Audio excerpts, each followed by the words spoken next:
तेज सांगने आज सिंदूर खेल serial episode रे आपण मान देखा पाइबे आज बहुत दिन पर मेघा मन में आद्या दया एवं भल पाइबा उठी कहीं आदि आद्या जिते ठाकुर घरे पूजा करुव आ ठाकुर को धन्यवाद जनाऊे जे से अंशु को जीवन को सुरक्षित भाव घर को नहीं आते एक सब मेघा शुणी नि आ मेघा आद्या को कहती आद्या तू जदि मो पु को एत भल पाचु आ परिवार तोर जदि एत चिंता ताले तू मो अंशु को एत बड़ धोखा कहीं देलु आ समय आद्या कहे माँ मुझे जहाँ भी करना केवल मो सिंदूर कर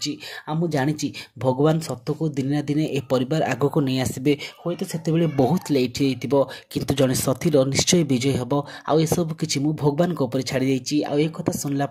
आज मेघा मन में आद्या आहरी भल पाइबा उठी जाइए किंतु एत सालिनी आसी मेघा को एठार डाकी नहीं जाती आउट सीन रे आपण मैंने देखा पाइबे आज अन्नी आन्या जितेबले झिलमिल ठार सब कथा शुणी नहीं प्रकृत में जाणी नहीं अंश और आद्या बापा माँ बोली एतेबले से बहुत खुशी जाती आ दुहे दुहे को कोले नहीं कहते आज आम भाई भौणी एक आम जाना बहुत खुशी लगुच आउट सीन रे आपण मैंने देखा पाइबे आज आद्या जिते छुआ मान सैंडविच नहीं आसते छुआ मैंने अभिनय करते आम तुम उपर रागि जाइचु तुम दुहे आमको बहुत बड़ मिछ कथा कहीच आते अंश आद्या पूरा डरी जाइए किंतु छुआ मैंने कथा को भोड़े कहे जे अरे आम तुम एति रागि लगिचु जे तुम मैंने आमको मंदिर ले जहाँ कथा शुणी अंश आद्या टी रिलैक्स फील करती तो फ्रेंड्स आपण मानक कौन लगुच ए मेघा मन में आद्या जो भल पाइबा सेटा कौन सबुदिन रहा पिला सामना को जो आसी प्रकृति में बापा माँ अंश आद्या कौन समस्त सामना को आसो जदि हाँ ताली कमेंट करेंगे।